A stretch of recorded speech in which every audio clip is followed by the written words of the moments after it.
भद्रं भवाति नः पुरः। आदरणीय पवित्र आत्माओं, योग की क्रियाओं को क्रिया योग कहते हैं। योग दर्शन के द्वितीय पाद में तप और स्वाध्याय की भांति ईश्वर प्रणिधान नामक क्रिया को क्रिया योग कहा गया है। ईश्वर प्रणिधान किसे कहते हैं,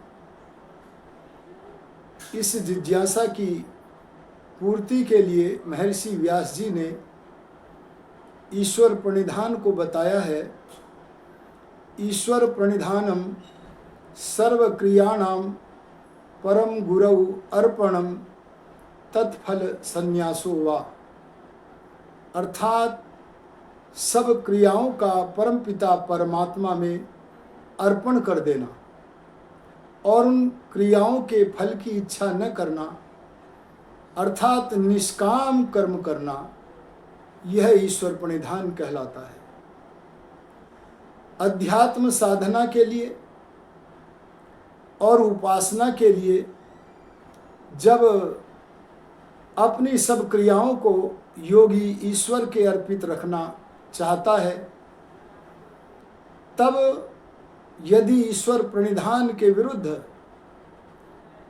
मन में वितर्क उत्पन्न होने लगे, वितर्क अर्थात धर्म विरुद्ध तर्क उपस्थित होने लगे, तब उन वितर्कों को त्याग कर ईश्वर की ओर प्रवृत्ति हेतु कर्म करना, सब प्रकार ईश्वर के अंदर अपने को समर्पित कर देना ईश्वर प्रणिधान कहलाता है। इस विषय में योग दर्शन के व्यास भाष्य में बहुत ही अच्छा कहा गया है।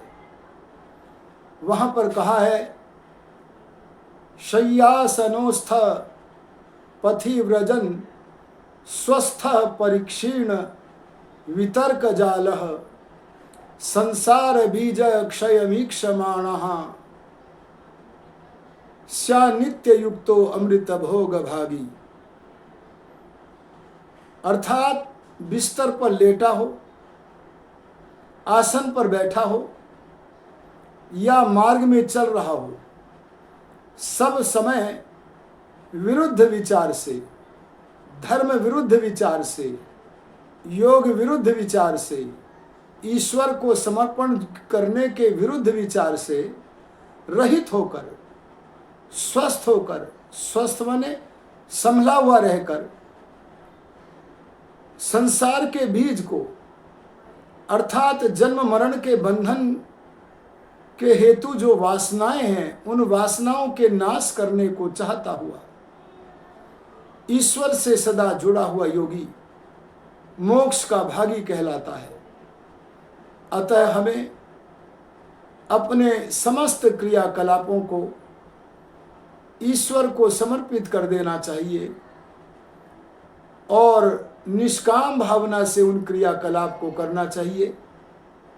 तभी हम ईश्वर प्रणिधान की स्थिति को प्राप्त करेंगे। ईश्वर प्रणिधान करने से मोक्ष का भागी योगी कहलाता है।